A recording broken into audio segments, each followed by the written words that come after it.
Oh, wow. As if things weren't hard enough, zombies started running. I didn't know there were runners. This is really... Move, move, move. Run. Go. Oh, no. Okay. Come on.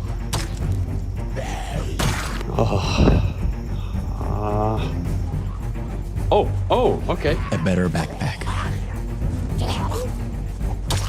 Oh my god. I was so close. Oh! Can I grab? Oh man, I need that. Oh, I need that bag. Alright, okay. Let's do it. Let's do it. Let's do it. Let's do it. Oh, why? Oh man. Forget about it. Let's go. Wow. The mask. The element of surprise and stealth all went through the window. This is really, really bad. Every Z nearby was following me. Between the runners, the mask, and the time limit, I couldn't focus on a single thing at a time. I was on edge every second. GPS. Let's go. Keep going. Let's change the mask. Come on, come on, come on, come on, come on. Oh gosh. Alright. When things seemed clear, I turned around to realize that they were not. Calm down. Gonna do this. Damn it. Whoa!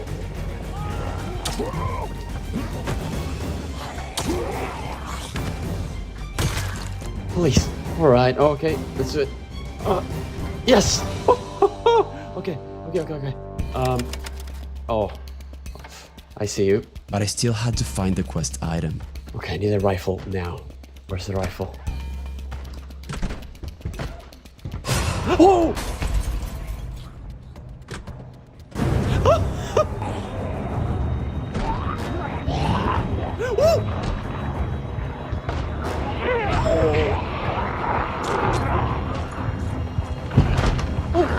No!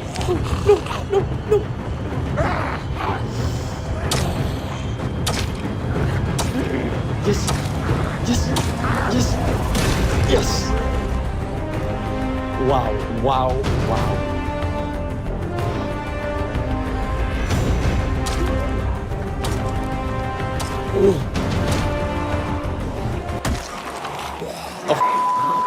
If the undead don't kill you, the air will. I was starting to get desperate. With even less resources than before, I spawned south of Riverside. No zombies nearby. It was a better start. I hope this works. We got a jacket and a sweater. Let's try and be sneaky as possible this time. Alright, we need to go west. Let's try to not bring attention to ourselves. Let's go. It all seemed quiet. I tried to be as sneaky as possible, crawling, moving carefully, silently, taking the Zeds one by one. Oh. Great, yes. Shotgun. Crap. Okay, I can rearrange this. Okay, let's go. Let's do it. Get a bag, backpack, something. Huh. Nothing obvious. Oh! Oh no, shush. Shh.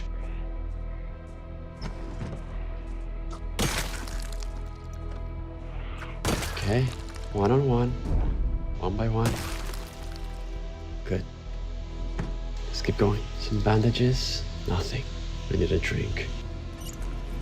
I went through the rest of the house, room by room, but found nothing of value. Time to go. Getting hungry a little bit. Simple things like eating were now dangerous. You need to take your mask off, risking your life, leaving yourself vulnerable. That should do. Whoa! Crap. I proceeded to move deeper into town, using the trees as cover, looking over my shoulder, trying to avoid attention.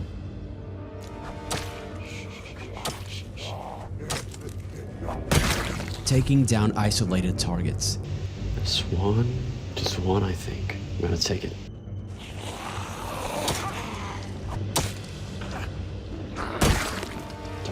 There's a couple there. Good jump this fence. I'm gonna take them. Come on. Yes. Looking for loot on the way. Check that car. Nothing. Can I enter? It's broken. I'm gonna check couple houses. I could hear the undead banging against the doors. So nervous, man. Shotgun shell. Oh, that's awesome. Okay. Sometimes luck was on my side. Oh, semi-automatic. Oh man, what should I do? This has a better condition. I'm gonna change it. Yeah, that's much better. Food. All right.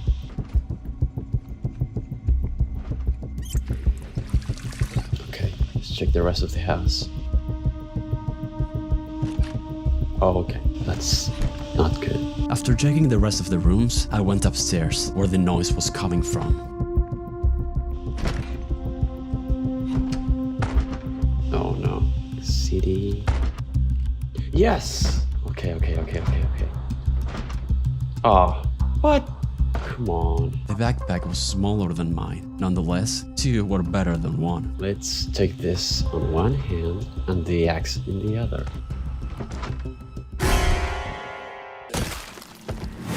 Nothing. I want to remove these curtains, rip those. I needed to make sure I wasn't going to run out of face masks. I can create more face masks. Sweet, drop this one. That's good. It's getting late. While I finished checking the rest of the house, the darkness was settling in. I can't risk sleeping here. Okay. Oh my god. Whoa. Wow. That's great. Let me put this here. It was a struggle to make things fit with such a limited space. This is really risky though. I'm gonna drop these keys and put more masks here. Can I rotate? Oh, I can't. I didn't know this. This is amazing. Yes, perfect. Okay, we're fine. Oh my god. But I had to choose. Okay, rearrange this. Cool. Risk and reward. No more space. Let's keep moving. Let's go northwest. Oh. Yes. Oh. Okay. Alright. Hey. A shotgun, oh my god. Yeah, I can't carry that. I'm gonna check quickly if I can find the backpack in one of these rooms. Oh man, I can see nothing. It's too dark. Gloves. Oh, whoa, where? Why? How? Nothing. Hey. The night had begun. This meant less visibility, which was a double-edged sword. It could be easier to hide from the undead, but at the same time, they could catch me off guard from any angle, at any moment. It was risky, but I couldn't afford sleeping and losing time. I had to keep going. Maybe they won't see me. It's a lot of noise. Oh, come on. How? Some of them were too far gone to even care about me. The night was so eerie, I could almost see things moving in the dark. I'm so scared, man.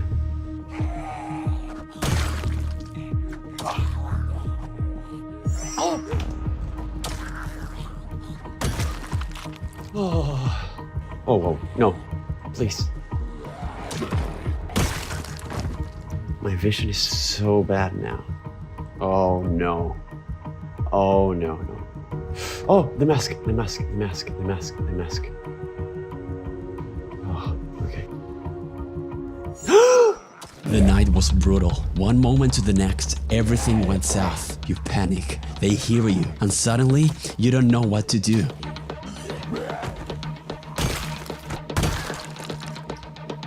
Jesus. Where do you come from?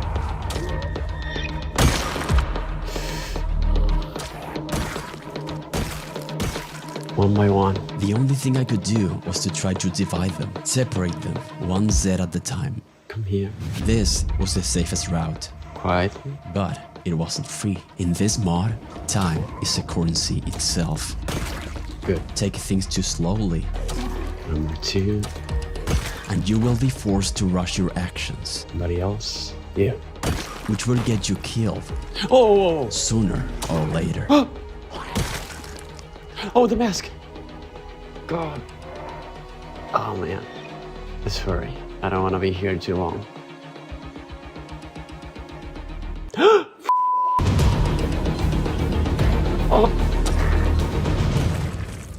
Oh. No! Oh no, no, no, no. This is horrible.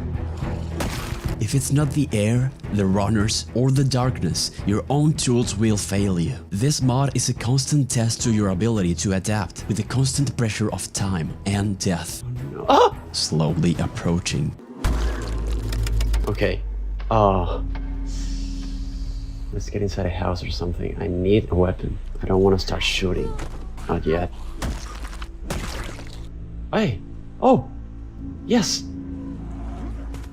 Give me that. Okay, it's not that big. It's the same thing. Ah, okay. Let's check this house quickly. Why? I. Oh.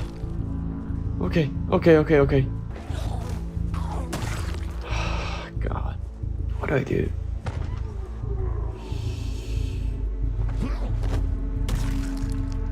Oh, mask! I need more masks. It's so tense, man. I need a weapon. As the raid progressed, the risks got bigger and the doubts started appearing. Should I go guns blazing or not? No, I'm gonna try to avoid that. Let's put this here and this here. Reload this. Good. We have a pistol, shotgun. Things go wrong, just drop the backpack, use the shotgun and the pistol. Okay. I can hear you. Oh crap. Time's running out, man. Maybe I can use this. Maybe better than nothing. Sometimes you need to improvise on the spot. Let's try this. Oh my god. Wow. Okay. Alright. Slow, but it works. Gonna skip all these houses and go straight to the point of interest. I was done with looting, couldn't risk it. I stopped looking inside houses and kept on walking towards the station. I don't like this. Really slow. Maybe I can use a vehicle? Nothing. Let's go. It didn't get easier though. The night fought back. Oh. One after the other, I crushed their skulls with my base. Oh, the mask. Oh!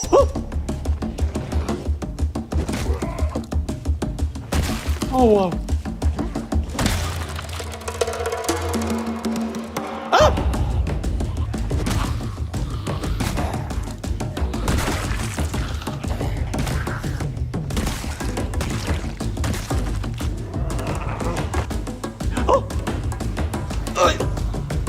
No.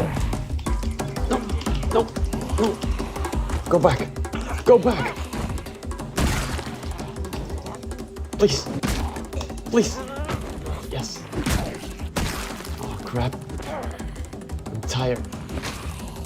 The mask!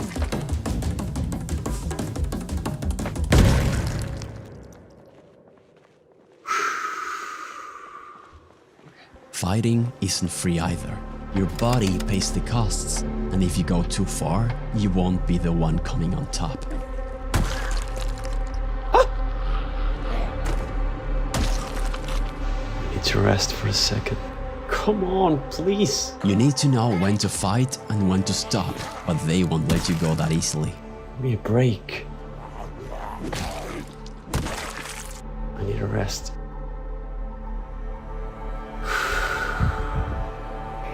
Oh!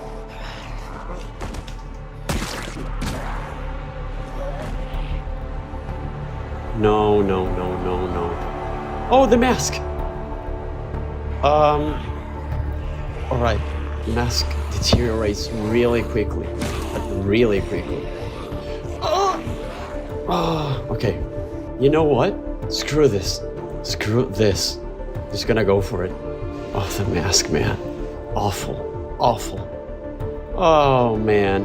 Oh, no. Okay. No, no way. I'm gonna go to the police station, and if not, I'm gonna extract. Oh my god!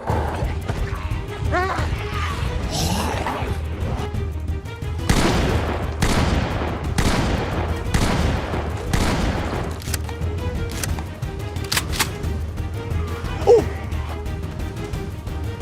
Oh! Oh my god!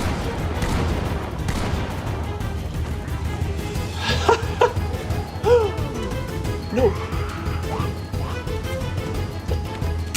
Oh, crap!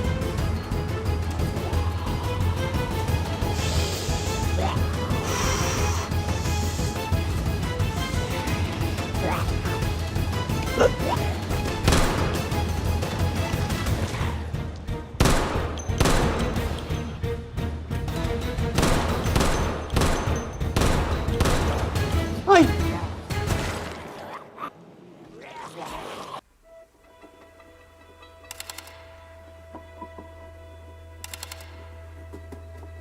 The biggest mistake I made until now was everything. I was playing as I would normally do, but this doesn't work. In this mod, you need to play differently, have a different approach. Keep your distance at all costs and shoot at any group of zombies that come after you. You don't go and beat them up. You take them down from a distance. Between the runners and the airborne virus, there is no other way. I spent all my money, every single cent on the next run. Nothing left. This would be the final one. All or nothing. Run and gun. Get in and get out. That's it. One last time.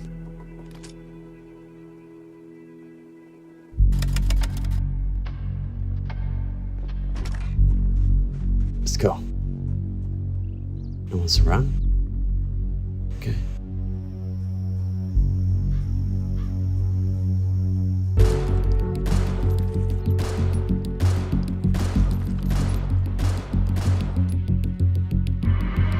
Oh no.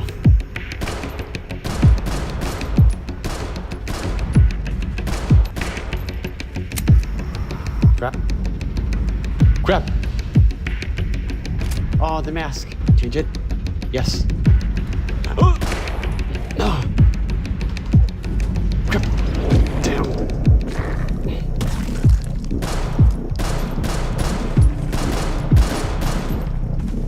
Jesus.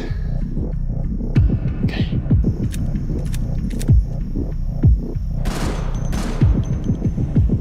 Crap.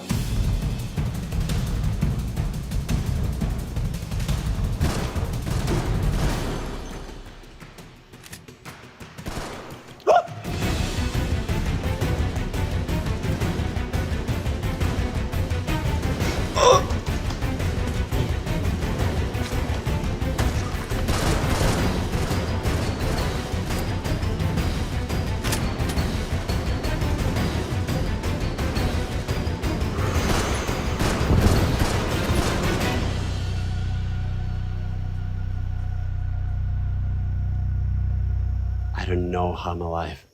Right. I think we're safe for now. Let's see what we've got.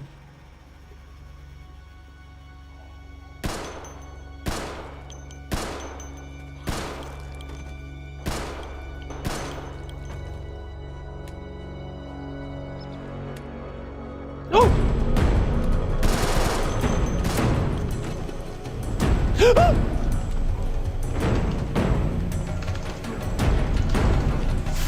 Come on! Dude!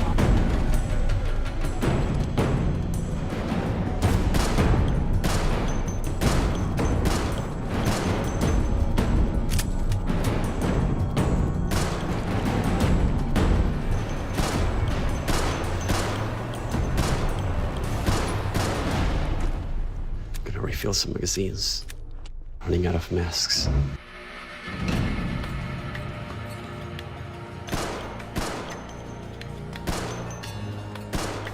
Oh, shh!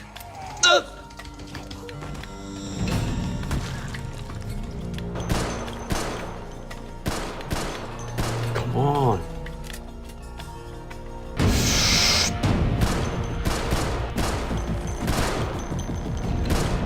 Crap!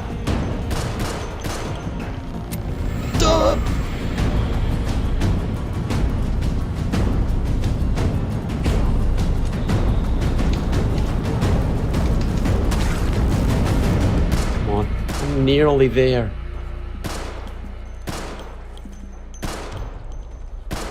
Somehow, finally, against all odds, I made it to the police station, alive.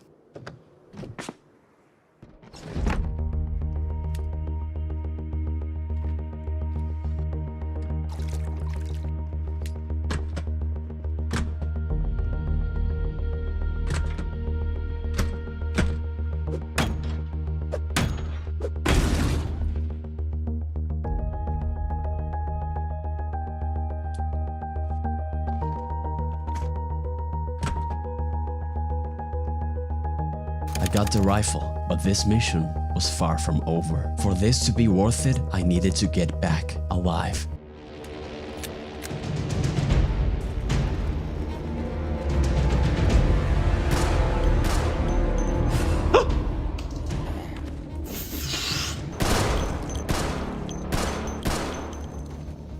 Okay, alright. Okay.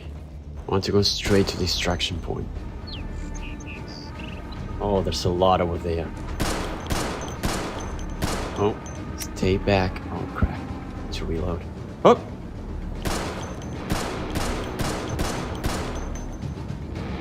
What? What? Oh, crap. I'm in trouble. Oh, that's trouble. Oh, I don't like that.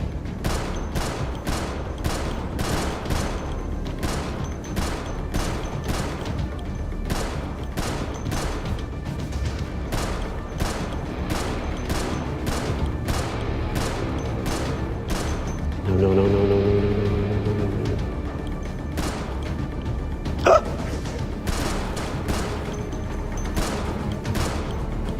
Oh no. Oh no. No. Oh crap. Go. Oh no. Crap. I'm out of ammo. God. Okay. Alright. God. No. What? Okay. They don't see me. They can't.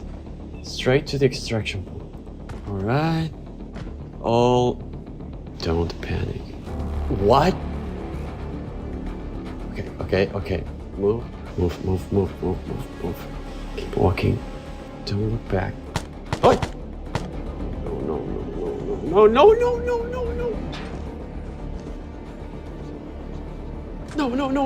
No. Oh! Okay. Go. Move. I'm drowsy. I can't sleep now. It could come from anywhere. Keep going.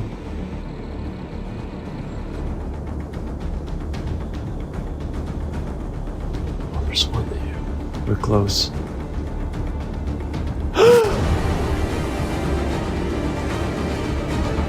Run! No. Please no. Come on. Yes.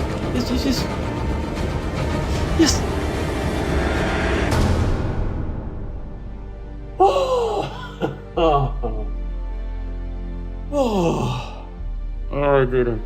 This is a whole new game inside of Project Zomboid. Have you ever wondered what's the worst place to be in if a zombie outbreak happens? Maybe a mall. Pouring out, they're coming down! A cinema. Or a full stadium. Well, I think that being trapped in a huge boat surrounded by endless water in the middle of nowhere probably is one of the worst. Project Zomboid is a sandbox game that lets you tailor your experience as you wish. On top of that, there's a plethora of mods to suit your needs. One of them adds a cruise ship to the map. Unfortunately, it's not a functioning vehicle, it's just part of the level. I wanted to see how bad it would be if a zombie outbreak happened inside a cruise ship. For the purpose of this experiment, we'll say that the ship is in the middle of the ocean, and we are the only survivor on board. The objective is to survive long enough until help arrives, if any. This man here is Woodrow Walters, a fitness instructor who just wanted to have a relaxing holiday. Here are the traits I chose for Woodrow. He's strong, athletic, dexterous, and is an adrenaline junkie. On the other hand, he's a slow healer, hard of hearing, has high thirst, a hearty appetite, is a pacifist, prone to illness, with a weak stomach, short-sighted, slow reader, and a Sunday driver. In my first attempt, I thought about setting the zombies to sprinters, but that's for another challenge. Second attempt, now with fast shamblers. I set the population to apocalypse. I failed almost instantly. Third attempt, scale population down a bit, change clothes to something that will offer a bit more protection. The zombie appears, then 2, then 3, I go out, 4, then 5, then a dozen. The whole floor is an absolute mess. The hallways are claustrophobic. Every room is swarmed by sets, moaning, doors banging, more and more zombies appearing. I tried to turn right and got the hell out of there. I panicked, surrounded, I pushed my way through. In the struggle, I tripped and face planted to the ground. Just barely, I managed to escape and get some space. I finally found the stairs, a way out. I went up, found an open space. Seemed to be some sort of shopping center. There were clothes on display. It was much better than the claustrophobic hallways down below.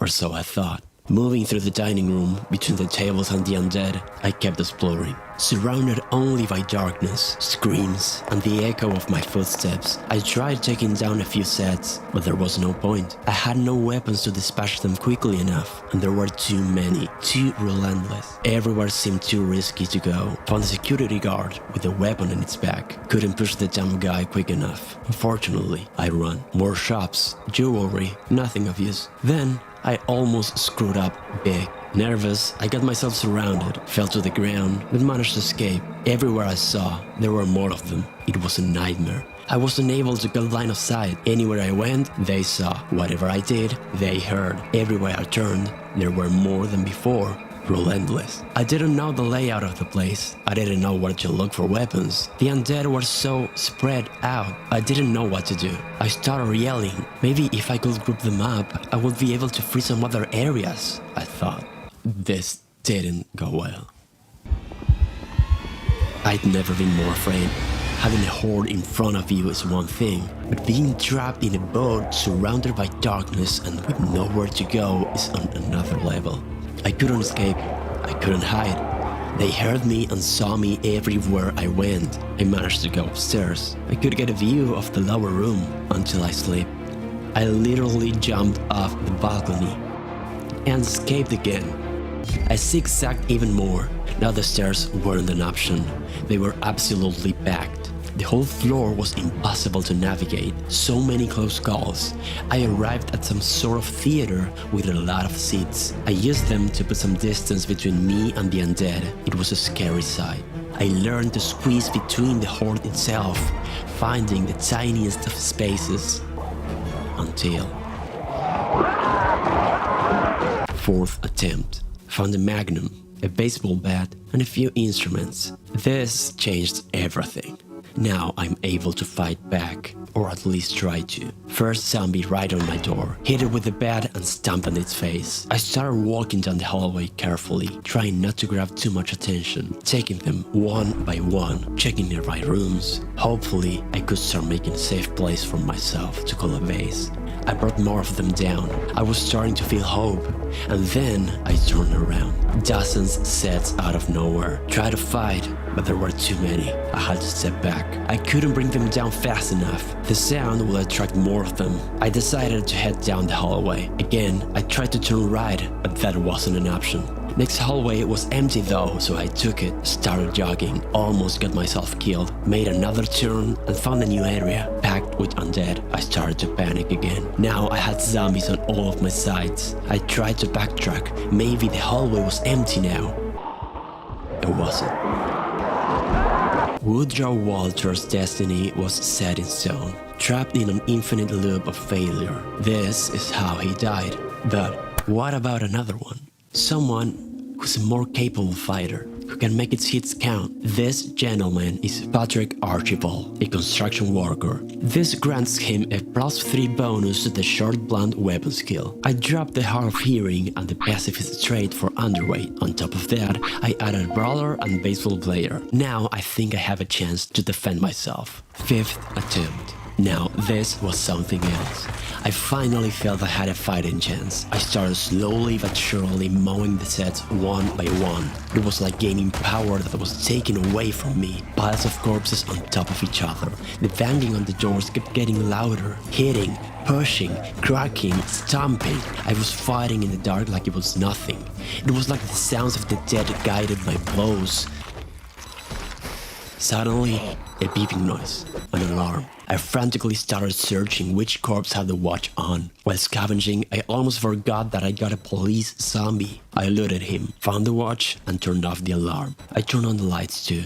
I kept fighting, they kept coming. I kept hitting, they kept pushing. The blood flying across the floor, walls, and my own face. It was strangely liberating. Until I made a mistake. A scratch. This brought me back to reality. I should still be mindful about my actions. There's a low chance that this run is already over. The next hours will be crucial. I finished the remaining sets, tore down some clothes, and made some makeshift bandages. Went to a room and equipped some of the loot I gathered. Being aware of your surroundings is fundamental to survival. Trying to peek out of a room is super deadly in a situation like this, and it almost killed me. I tried to fight multiple zombies, but my wounded arm made my attacks weak. I got pushed back into a corner. I ran. I tried taking the fight out on the hallway. The sets didn't want to go down. My arm was failing me, and the noise was attracting more of them. I panicked. I tripped. That run was the best one until now. I felt defeated. I thought it may be too much. I tried lowering the zombie density down. Didn't seem to make much of a difference. I ran. Somehow I managed to get to the stairs. This time I tried to go down. Locked. I was trapped. No way out. I went back up. I almost screwed up. Kept going. I was surrounded. Left, right, front and back. Took a turn. Zombies were coming from the upper floor now. I arrived at an intersection. Both ways were full of sets. Tried to backtrack. I was trapped. I sprained my ankle. Limping. The undead took me down once again. The zombies were never ending. It didn't matter. Everywhere I turned, more of them came. That's when I realized there was no way to lower the zombie density. The map had a set amount of zombies. This was a gargantuan challenge. But the next one would be even worse. I'm trapped in a single tile and can't move. Each zombie I kill unlocks one tile. The goal is to survive 1 week. Day 1. I spawned in the middle of a house. 2 zombies burst right through and I couldn't move. I had to take both of them down. Hit one, push the other. Discombobulate. Finish the second one on the ground. My first 2 tiles were unlocked. Before I could even move, another set came in. The sound was attracting more of them. The zombies had a pinpoint hearing, but that was a good thing. I needed them to survive. To mark each unlocked tile, I used some retreats. Before I chose my 4th tile, another walker came in. 5th kill. 6th. The whole kitchen was unlocked. Before searching it, I took care of 2 more zombies behind the door. These were my first steps on the outside. And that scream wasn't good. It definitely attracts some attention. Number 9 and 10 down. The path continued. Towards the kitchen, got food, could last another day. 11 and 12 down. My situation was precarious. I had no room for failure. If I got swarmed, that would be it. I had no way to go around them or lose them. It was a fight to the death. I had to use everything at my disposal. A single fence was huge in this situation. Having a door was invaluable, but it was so strange. The brief silence and calmness was nerve-wracking, claustrophobic. I had nowhere to go. Without them, I would die, stranded on a concrete island. My own prison. I relied on them. I welcomed them, but too many. And I was a dead man. There was only one way to move, a dead end. I had to take them down. There was no other way. Pressing on, standing my ground, hit after hit. against adversity, without losing focus, covering all my sides, juggling between them, bashing them down, shoving them, without pause, couldn't hesitate, couldn't miss, non-stop. They kept coming, and I kept pushing. No matter how many, I'd take them down. After all, each skull I crushed was a step forward. A new part of the world uncovered, new experiences, a new house, an opportunity for growth and salvation, food, and a weapon. It was crucial to be well fed in this journey. After all, I had to remain strong to put each one of them down. There was no time to rest, no time to stop or wonder. Each second mattered. The wheel had to keep spinning. If I doubted, I get sent to my death. And that wasn't all. Not only I had to find enough food, weapons were almost as valuable. If I had nothing to repair them with, that was going to be a problem. I would need to get anything to crash those heads with. The tiles I'd choose, the decisions I'd take, would be as important as killing the undead. I had to choose between loading containers that had food or weapons. Which paths should I take? Which houses? Go south? Maybe north? For the time being, I'd clear the close vicinity. Make sure to unlock as many houses as possible, step by step, little by little. Growing my connections, I went back to my roots to end the first successful day. A chair would do for the night. Awoken by death itself knocking on my door. One of the corpses had an alarm clock set. I turned it off. Second kitchen was unlocked. Almost no food to be found though. Shouting, I called them to me. The wheel must keep spinning. I screamed. I didn't fear their coming. I brought them. Used them as my own stepping stones, each one of them. Seeing my own path was comforting. Progress laid down in front of my eyes. And I would keep building, calling them out, fighting, defying them, mocking them, bringing them down from any direction. It didn't matter. Like a well-oiled machine, I'd use them for my benefit, for my own survival, for my own growth, luring them to their demise. They were mindless beasts, pieces, tools. They were my vehicle to reach unknown lands. The more I killed, the further I traveled, the more I discovered, reaching new grounds, hoarding more resources, breathing, regaining posture, refueling my body, and continuing my journey. Tile by tile, set after set, I was starting to worry. The few weapons I had could break at any moment. I needed more. The first house, the storeroom, no weapons, but found a saw. This will be useful. Began the third day with a nice meal. I had 4 houses unlocked, checking rooms, but found no weapons. That's when I realized I had to make them myself. Tore down every single door and piece of furniture in search of some wooden planks, killing some sets, disassembling some more, one after the other, failure after failure until I got it. With the help of my knife, I crafted my own spear. Progress. Things were looking better. First kill with it. I had to be mindful though, it was fragile, only use it in emergency situations. And so, I started feeling less and less like a prisoner and more like an explorer, with patience, persistence, venturing forth, resting, learning how far to go, how much to risk. Sometimes it was too quiet, and other times there were a bit too many. No matter, I persevered, unlocking the 5th house, gathering more food and even more tiles. With 3 days under my belt, it was getting harder to encounter roaming sets. I had to search for them, seek them, hunt them down. I was a different man. I found my rhythm.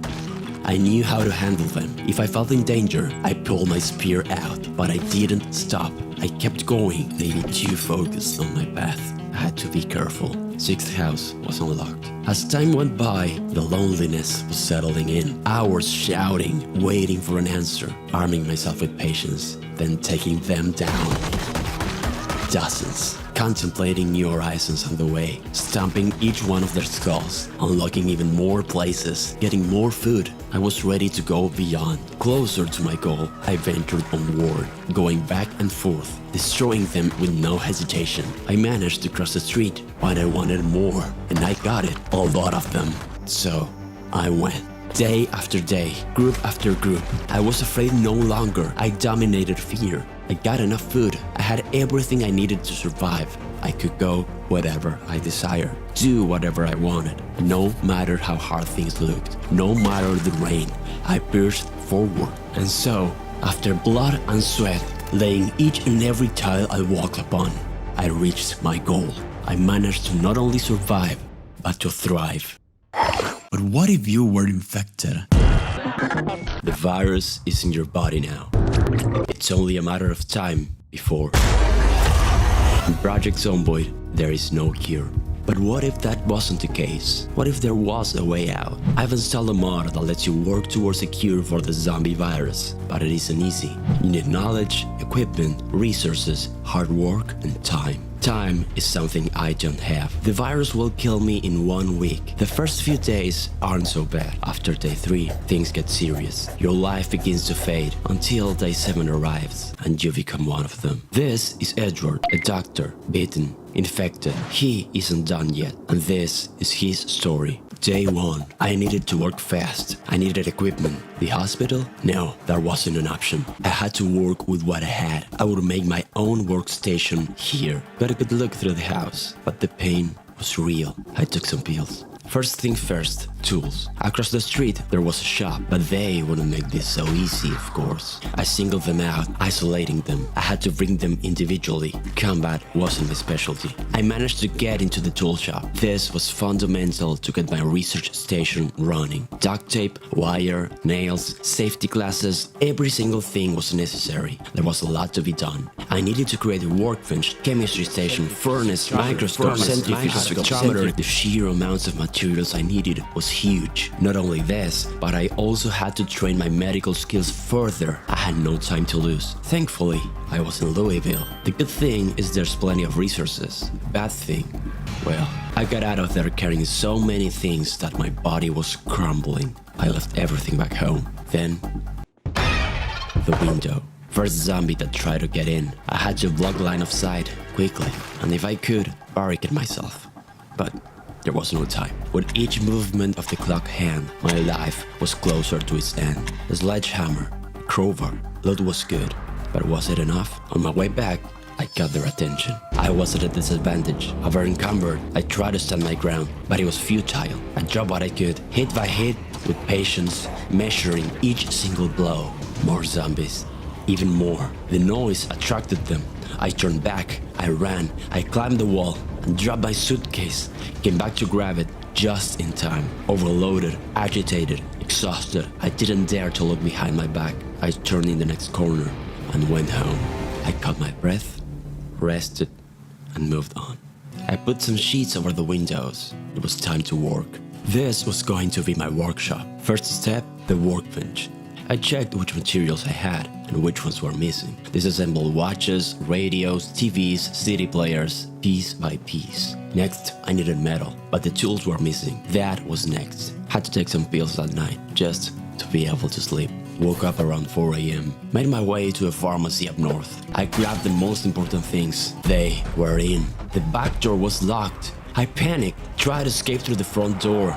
Got stuck, but I squeezed through and fell to the floor. Got back up. No escape. I counted. 3, 2, 1. Now, shaking, I made my way out. That was almost it. I was careless. I mean, what would you do if you knew how much time you had left? Would you remain calm? After taking some pills, I entered the storeroom. Grabbed some planks to build a workbench. It seemed that I was in some sort of market. Got some materials and tools. Propane torch, welder mask, just what I needed, alongside some metal. My body was on the verge of collapsing, but I carried everything I could with me. This slowed me down. Sets were really close. I tried climbing, but it was pointless. I could hear them. I went inside another house, laid down in the backyard to catch a breath, and waited out the horde. Home again. I had everything I needed.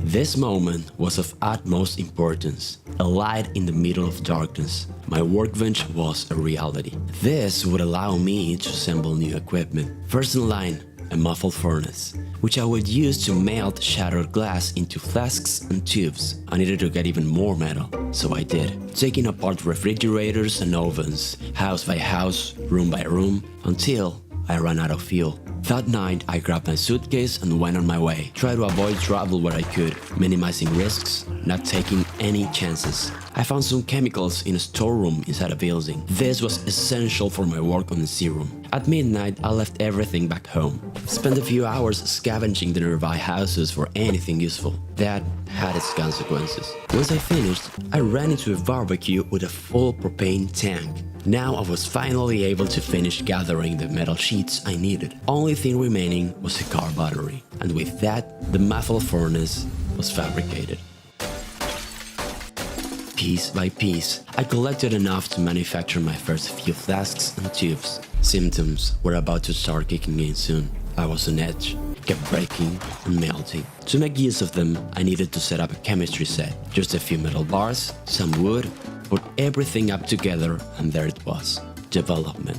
I was running out of space. I needed to expand, so I did. Brought down those walls. After setting up the blaze, I assembled the centrifuge and the microscope. Things were taking shape. Now the actual testing. Before I could even attempt to find a cure, I needed to buy some time, live with the infection long enough to get somewhere. I needed to create a serum. This involved a complicated process. To create the first injection, I needed sodium hypochlorite, blood plasma, and leukocytes. First, I mixed some hydrochloric acid with sodium hydroxide and water. The leukocytes were a bit more complicated to get. I needed ammonium sulfate. I colored my safety goggles, got an apron, and carefully mixed sulfuric acid, ammonia, and water. This was half of what I needed for the leukocytes. Next thing I had to get was blood. For the corpse autopsy, the one thing I was missing was a scalpel, which I got in a quick run to the nearby pharmacy up north. A paramount step in this research, the first corpse autopsy. The key in defeating the infection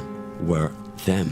They had the secret, the code I needed to break, to solve. Would I be able to save myself? Save others? Was there a chance for humanity? This was another chapter.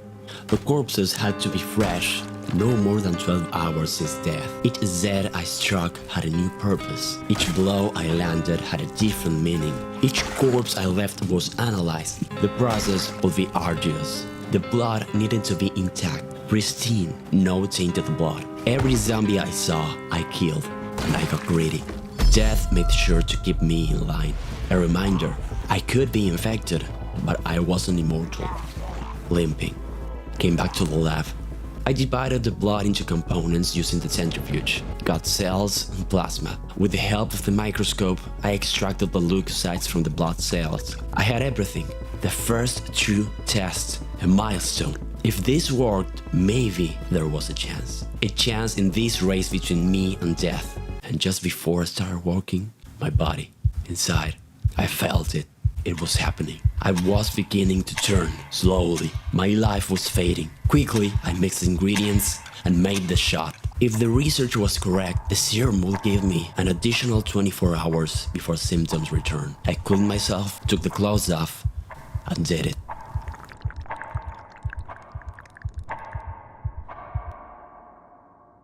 The serum worked. I couldn't believe it. This was a big step for humankind. The road to a cure will be tough, but I was ready.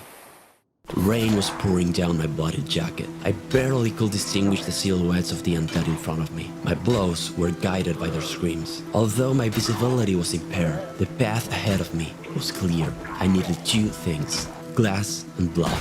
The storm didn't stop me, dissecting each and every corpse over pools of water, crushing skull after skull.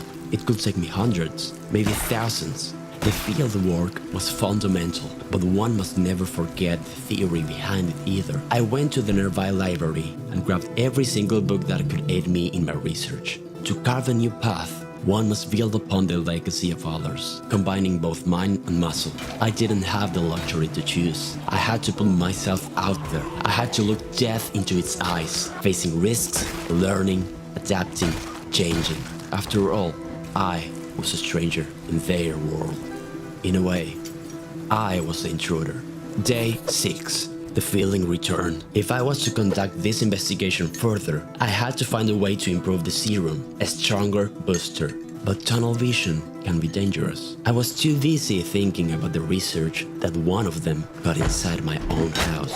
I let my guard down. The key in survival is maintaining balance, stability, poise, paying attention to every front. I manufactured the second serum. It wasn't better than the one before though. I stored it in the freezer and the cycle went on. Blood, glass, food, research.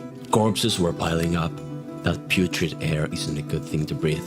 Growth. With the hard work and the right mindset, the reward eventually arrives. That night, my body was shaking. Woke up at midnight, used the second serum, calm for a moment. With the knowledge I gathered, I felt ready to attempt to make an improved variant. This would give me more time. To refine my analysis methods, I needed to set up an autopsy table. With my welding mask and propane torch, I got all the metal I needed and set up everything in my lab. Went outside to look for a subject to analyze, a single target.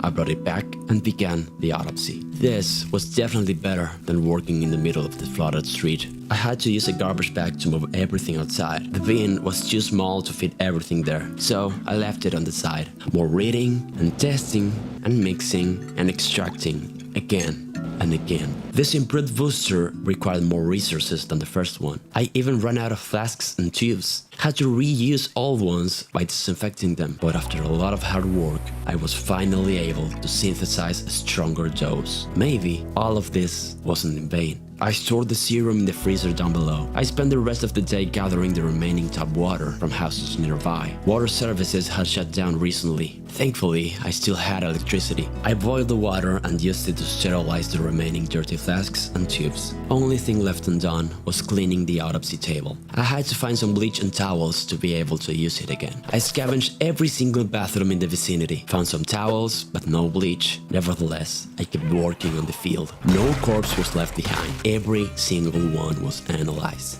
No hesitation. I felt comfortable being surrounded by the frantic bloodshed. I was no stranger to confrontation anymore. No more hiding behind papers, desks, and books. I looked forward to wiping them out, taking up arms against them. Their remains lying down on the streets were a testament to my new self. This heightened my senses. It drove my will. This was warfare, and I was going to exterminate them. I wouldn't give up. We weren't done yet. Humankind would rise again. I needed to refine my station, go beyond, not to meet, but exceed my goals. I needed more. The next morning, the infection crawled back, but I was fixed on beating it. I injected the improved serum into my body. It felt good, and it kept me thinking. I managed to manufacture a set of pills that contained part of the booster shot. They won't replace the injection, but will be useful in just a little bit more time. Everything was coming together. With all of the experience and discoveries I've made, I felt ready to make an advanced neutralizer. This creation will be the key to finding a final solution.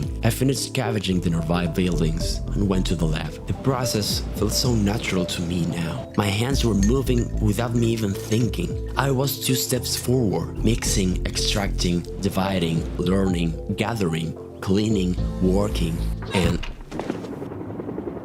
No. How? People. Was this real? A rescue? I wasn't ready. My work wasn't finished. What if they weren't here to save me? What if they were here to kill me? I couldn't risk it. Not now.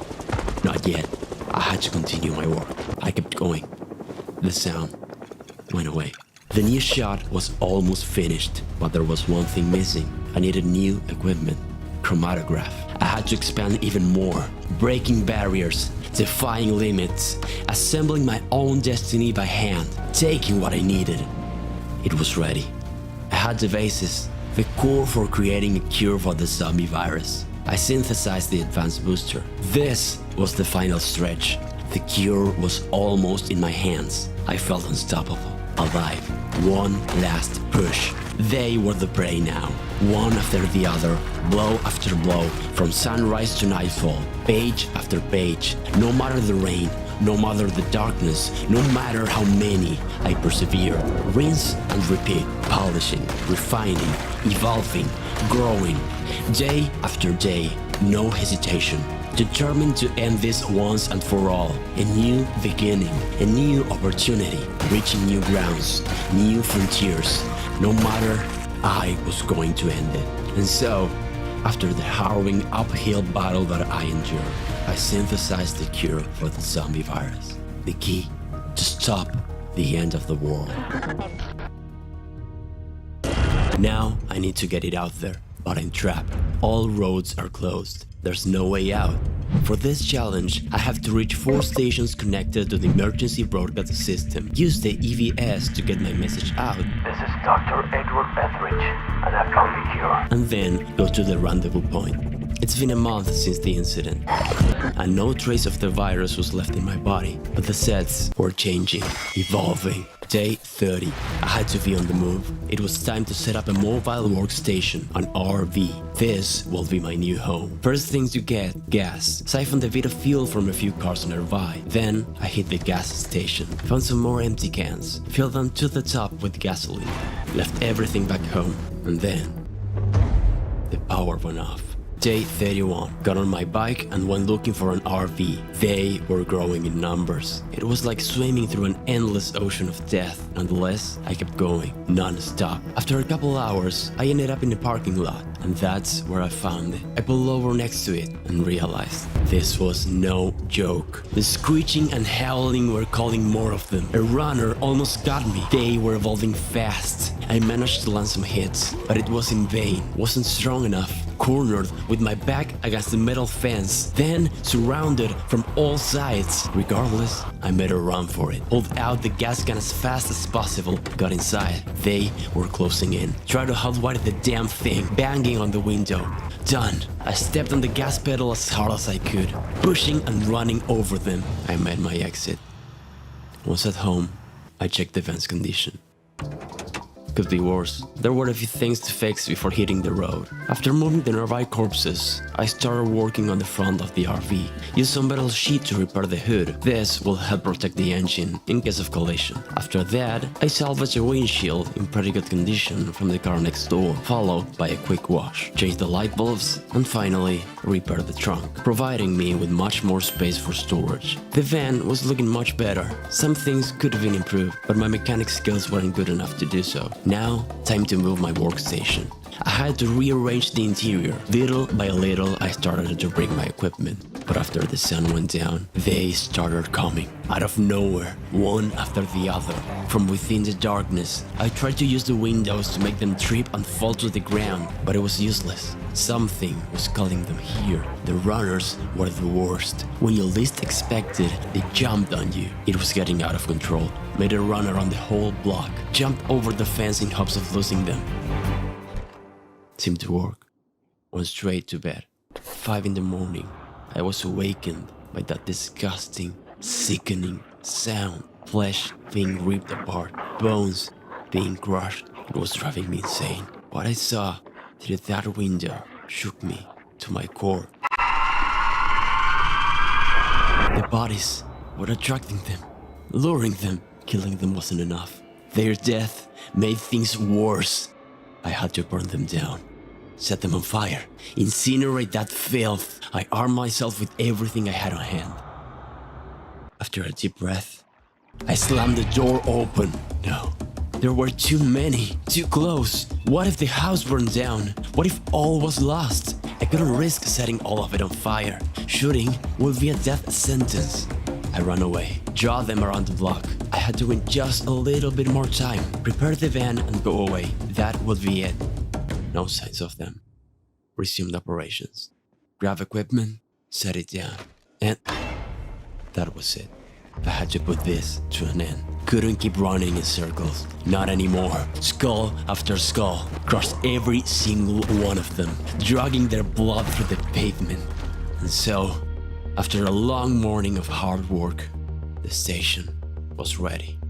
It was a bloodbath. Before doing anything else, I set them on fire.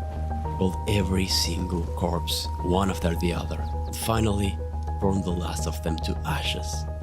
It was a cathartic release. Liberating.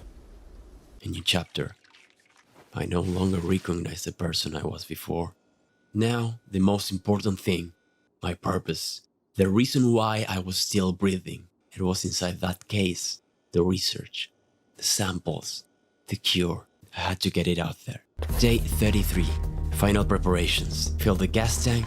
Brought everything important over to the van. Even fashioned myself a makeshift silencer. This was it. It sank in. I was probably never coming back again. Before leaving the city, I had one last stop. Army issue surplus. I felt alive. 1, 2, 3, 4, body after body, dropping like flies. Focus. Don't lose focus. Keep the distance, fall back, and fire again. Calculate every move, like a game of chess. Move after move, shot after shot. Always careful around the runners. That damn filth. Almost lost my balance. Got surrounded. There were too many. I was running out of ammo. I had to take a chance. I stormed right into the store. Was able to grab a couple things before the whole entrance was overwhelmed. Pull back. Quickly. Found some ammo in the storeroom. Again, they broke through. Grabbed the shotgun just in time. Swiftly, I made my way out of the store. Parking lot was clear now. Calm. Went inside the RV. Drank some water. This was good. A shotgun. A hiking bag. Sleeping bag. Just imagine what more I could get in that place. I modified the hiking bag to be able to attach some useful things. The case, some water, and a flashlight. I was exhausted. Next morning, had some breakfast. I needed to get back there. I couldn't resist. The place seemed quiet. It wasn't. I started blasting, again and again. They came from behind, barely escaped, and then I got in the van. Even if I had the cure, even if I was immune, that wouldn't stop them from tearing my whole body apart. I couldn't risk humanity's future just for a damn store. It was time to go. I had to leave the city. I had no idea what lurked beyond. Maybe that was what truly scared me. The undead? I could see them from a mile away. But out there, that was the unknown. The journey began, street by street, avoiding wreckage, steering clear of the walkers. As I got further from home, the chaos was much more notable. The mess, the cry for help. Now, just debris. It was like a picture, a moment frozen in time. The moment all went to hell. The remnants of the old world. A shell from the past. All that effort. The military didn't stand a chance. What a nightmare. Felt so powerless. No one knew how big it was. And to be honest, I still didn't. I remember it like it was yesterday. I almost could hear it. The lockdown is a necessary precaution to control the situation. We have enough to handle as it is. Are you at work? I don't want to be alone. I arrived at Westbourne Station. All the doors were locked, so I climbed through a broken window. Carefully, I cleared the first floor. Control room was on the upper floor. Building was secured. The station had no power though. I needed to get it back up and running again. The RV was in critical condition, and I was not skilled enough to repair the engine. Only managed to repair the hood, part of it. Next morning, the search for the generator commenced. Had to take my chances. First, I checked the nearby sheds and warehouses. Unfortunately, with no luck. I kept going, but the undead were overwhelming. I couldn't lose now. I wouldn't let them. Against all odds, I would search every damn shed until I got that generator. Pushing non-stop. They wouldn't have me. I was part of something greater. The difference between me and them, I had a purpose. Failure wouldn't stop me, falling and rising again, persisting, no matter how hard it gets.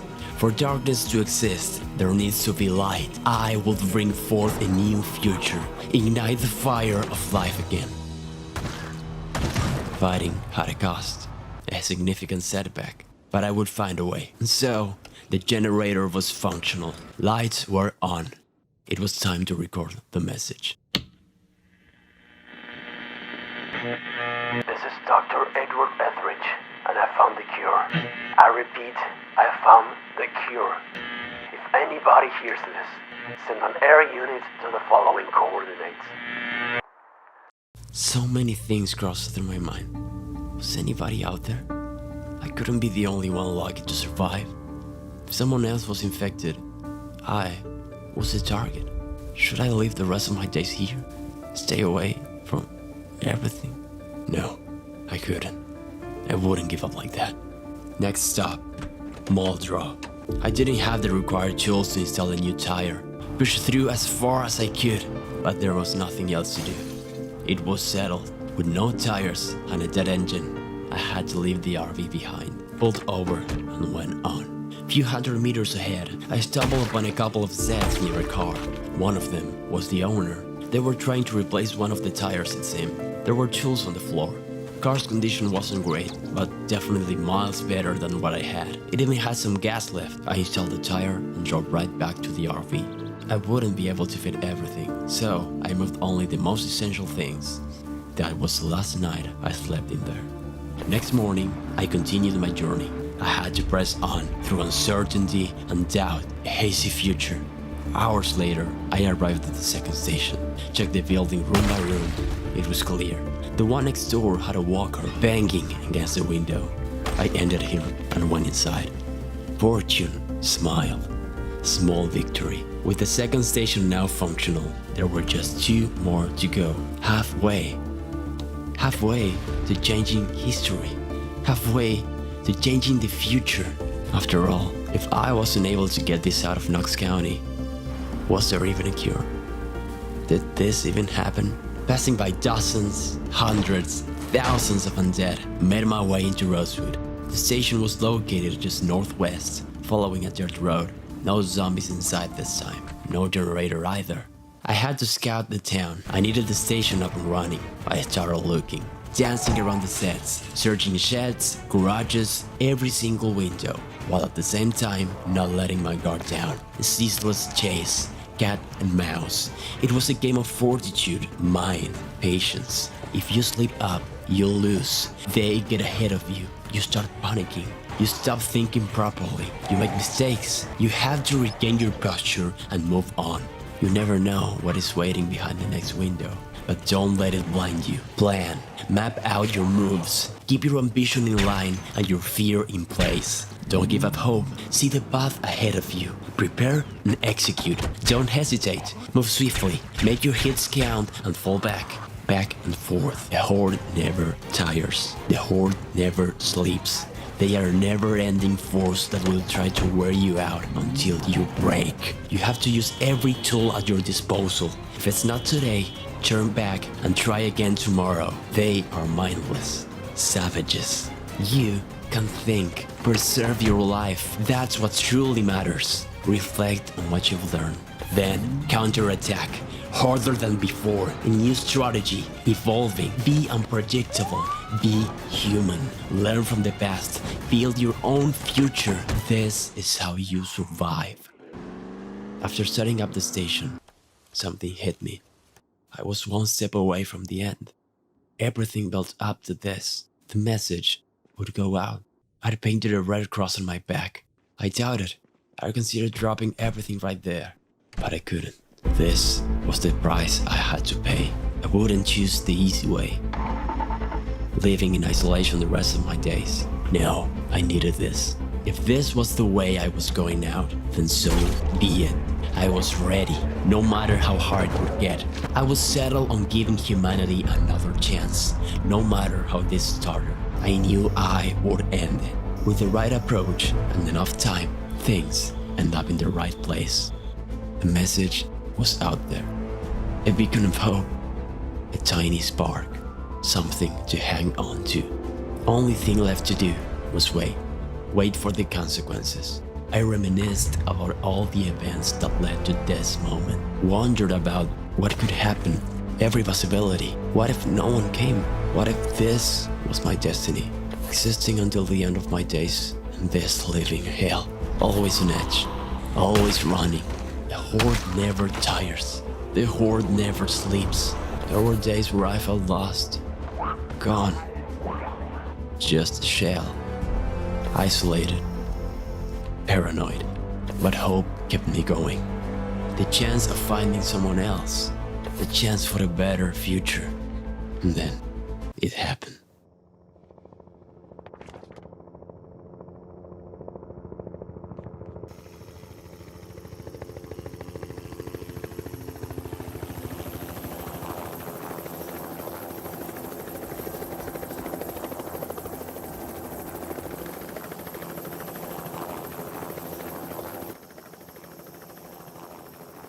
Stop. Drop it. Drop it now.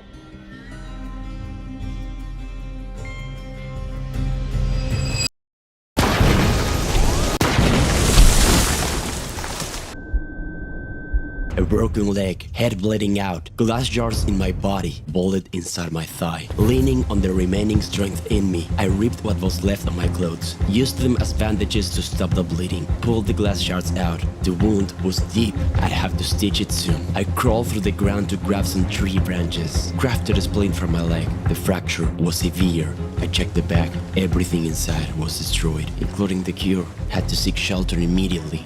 Made my way between the swaying trees. A town. Desperate, I went inside the first building I came across. I never appreciated a roof as much as that night. And then I saw it. How? I thought it was contained. The undead were everywhere. Everything was a lie. The exclusion zone. They wanted this to happen. They did this. How far did this go? Was the whole world finished?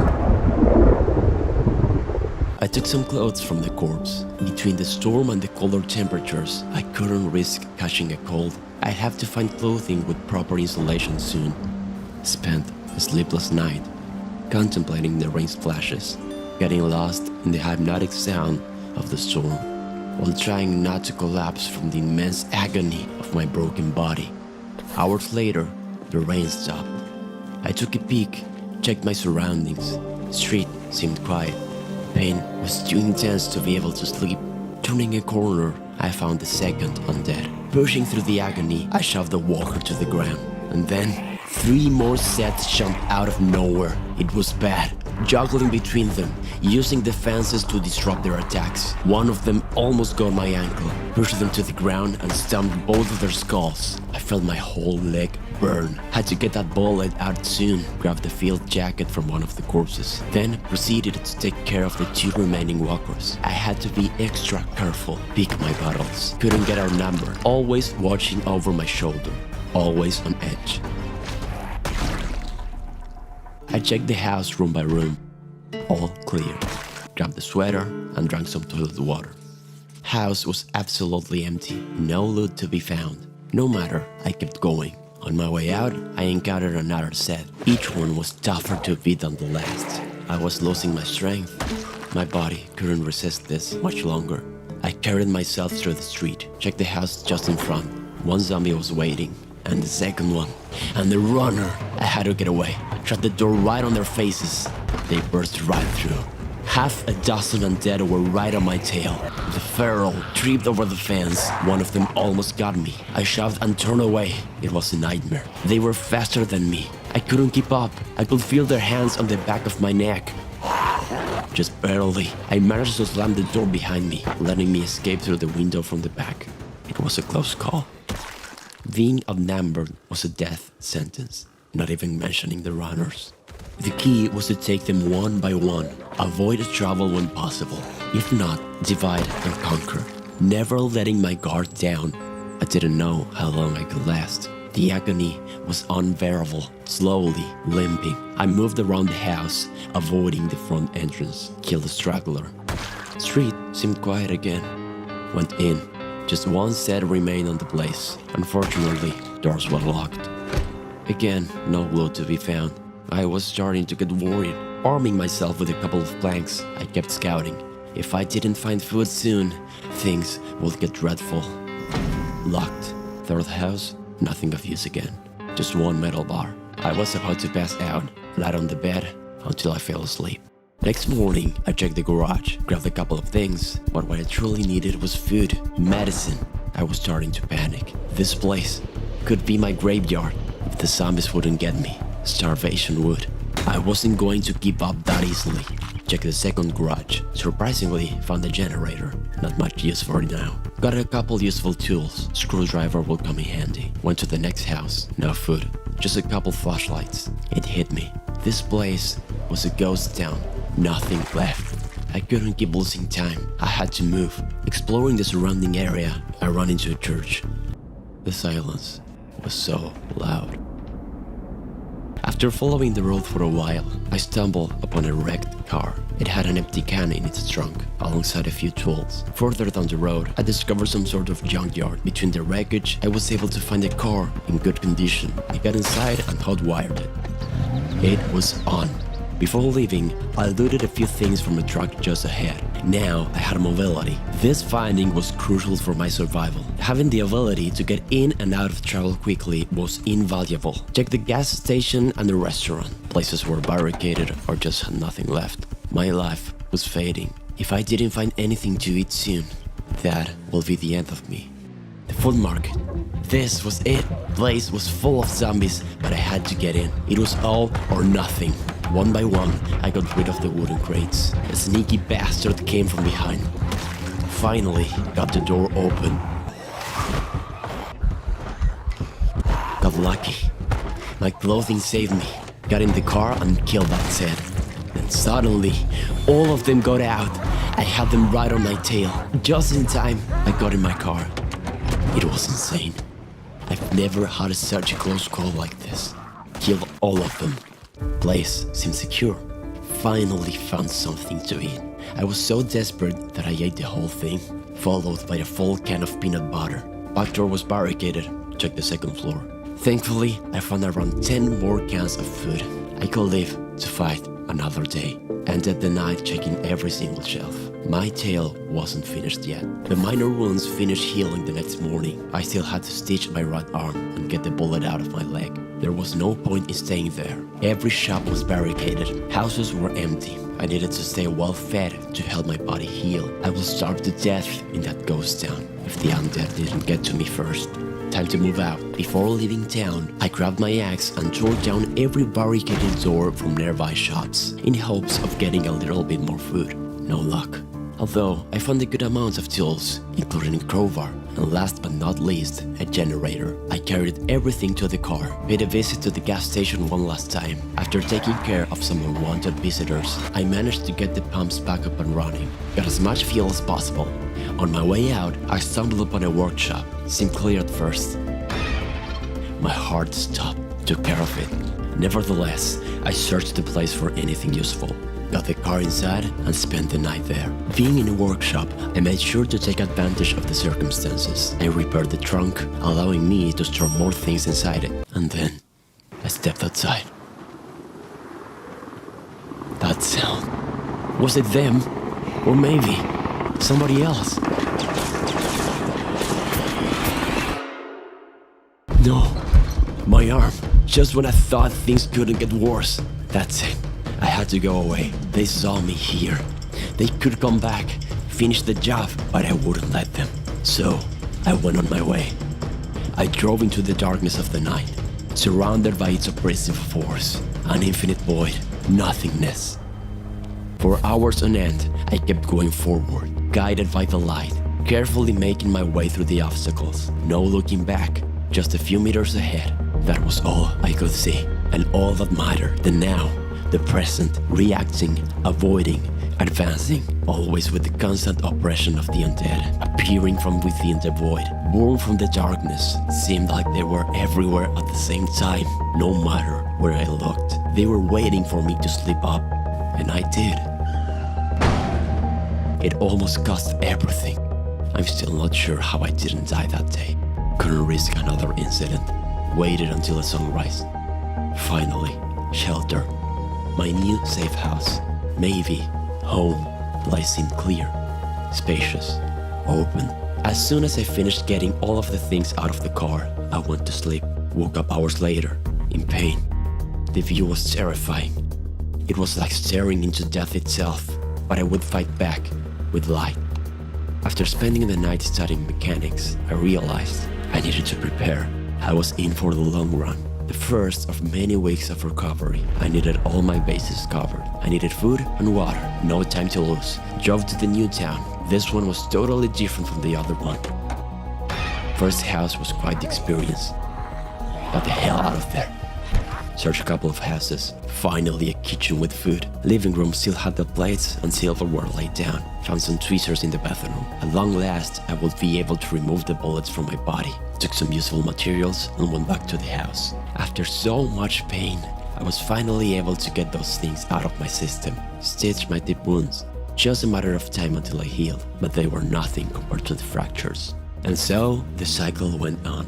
Looting house by house, finding beans, cans, tools, weapons, scouting and searching, day and night. The dark streets were frightening, terrors hiding beneath the shadows. Nonetheless, I kept moving, carefully, on edge, watching over my shoulder. My sleep cycle was messed up. Between the pain and the stress, I just had to keep going. Thankfully, it was worth it. All these things would improve my chances of survival. Unfortunately, I was too focused on the task at hand that I forgot to bring backup batteries. My flashlight was dead. Couldn't see a thing. Things were improving. Better insulation.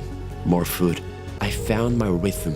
No matter the time of day, I would face adversity, slowly gathering more loot, more knowledge, making that place home, indulging in small pleasures, doing chores, crafting new ideas, adapting, creating, transforming. Everything had a use, a purpose, a meaning. I thought about my weaknesses, how to work around them, stealth, distance, learning new skills, putting them to the test, challenging myself, failing, no matter how many times I'd overcome defeat.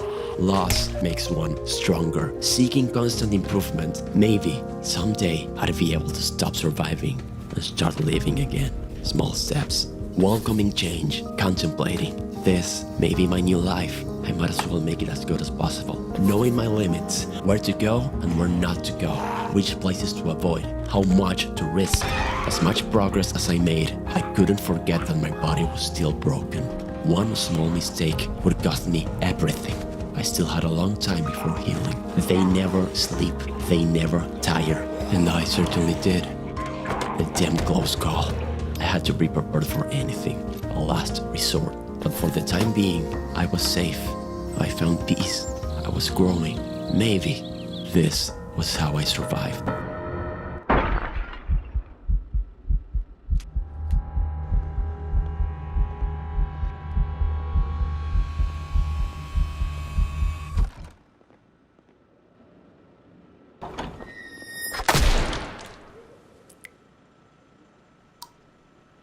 It was a miracle to be alive.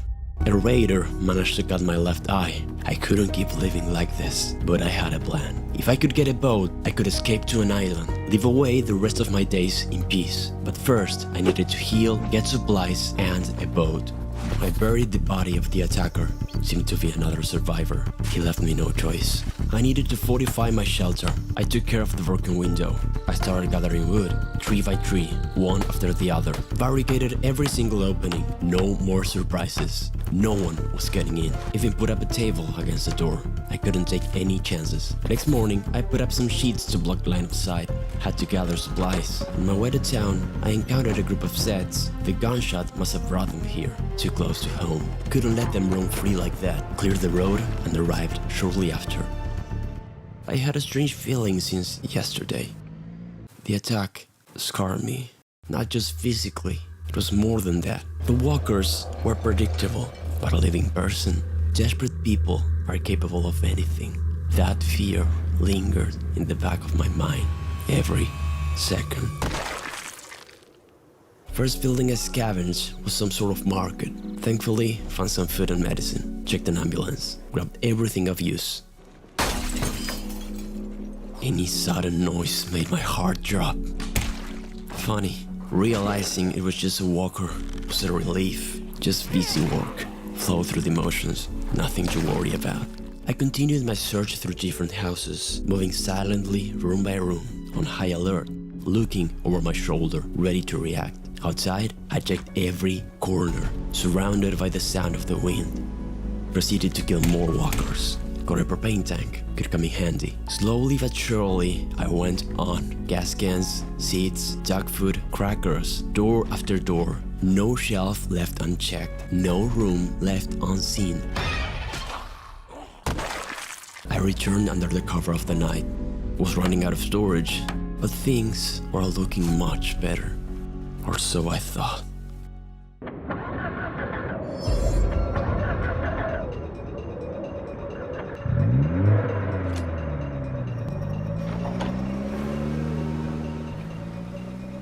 I didn't take that shot. I hesitated, felt anger, frustration, but also pity. Should I end another life just for a vehicle? Who knows what that person went through? Who am I to judge who lives and who doesn't? Natural selection will take care of that. But I was no sitting duck. I wouldn't let myself get beaten to the ground. The path ahead was tough, but I was no stranger to misfortune, suffering, and sorrow. The end of the world taught me one thing. You are in control. Things will get bleak, but there's always something you can do about it. Even if it's waking up the next day, that's a step forward, a day one. After all, you're the one who gives life a meaning. Be it feeling the warmth of the sun on your face in the morning, having a nice meal, laying on the grass, having a cold drink, reading a book, or fighting against the undead. From sunrise to nightfall, I cut down those trees, rising a fortress from the ground. Carrying each single log, no matter the fatigue, I kept going. At long last, I finally finished the perimeter. I put up the doors and looked, contemplated. This was an important step, a statement. For myself, no matter how bleak the situation looks, you can make it better. I wasn't going down. With blood and sweat, creativity and thoughtfulness, I designed a rudimentary but effective system for the doors. With a single press of a button, I could open, close, and lock the gate as I wished. No one was getting in, but I was going out. I couldn't remain without a vehicle, especially with my broken leg. I needed to head out, search town, look for a new car. And so, I started walking, slowly limping through the grassland. I'll admit, I was afraid. I was more vulnerable than ever. With the recent attack, the car theft, anything could happen at any moment, from any angle, and I barely could walk properly. I realized I needed to avoid the road, stay away from open spaces if possible, remain close to the trees, but not too much. They were still wandering, waiting to jump when least expected. I kept moving, as swiftly as possible. With my bow and arrow, the sets didn't stand a chance. I was confident, but that didn't last. I swear, life has a dark sense of humor.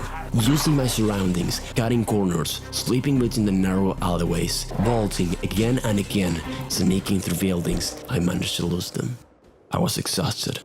I had no mobility, no way to defend myself from a distance, and probably there were people nearby. I pushed through the fatigue and kept on looking. I had to find a car. Peeking from behind every corner, I made sure the streets were clear.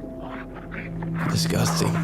I still couldn't get used to that sight. I stayed away, kept pushing, checked a few vehicles. They were all destroyed, unusable. The sun was going down and my heart was racing. I needed to get a functioning car quickly. Went southwest, and then, through the fences, I saw it. Maybe this was it. Place seemed clear. Almost clear. The truck was in a pretty rough condition, but I'd make it work. Filled the gas tank, got in, and hot-wired it. I was so relieved. Felt my soul coming back to my body. Drove back home. I made it. I survived to live another day.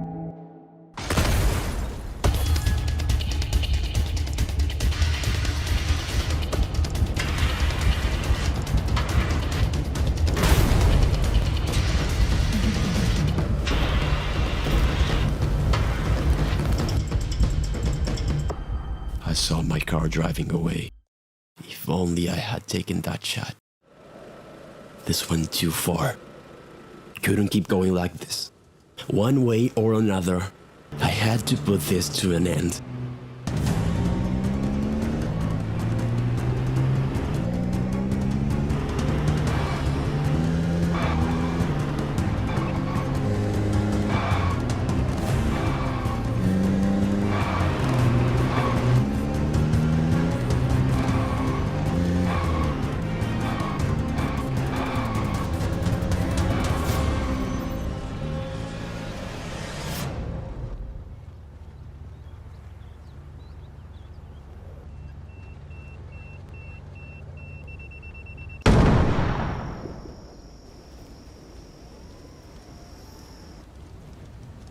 I no longer recognized myself. Each time I took away a human life, it was like losing a part of me. I was supposed to save lives, not end them. But I guess the world has changed. Every man for himself, caring for one another. Maybe that was a thing of the past. Couldn't trust anybody no longer. And so, I walked the final steps to a new life, licking my wounds, destroying the old, welcoming the new, reaping what I saw, pondering. I no longer seeked human contact. I dreaded it. Maybe there were good people out there, but in this new world, sooner or later, you become tainted. Person who you were before didn't matter. Truth is, no one was prepared for this. No one saw this coming. In extreme situations, your true self comes out. That's who you really are. In this twisted world, it was survival of the fittest. Maybe someone will prove me wrong. After all, hope is the last thing to die. But I was too tired to keep fighting. I needed a new place to live in peace, and I was going there.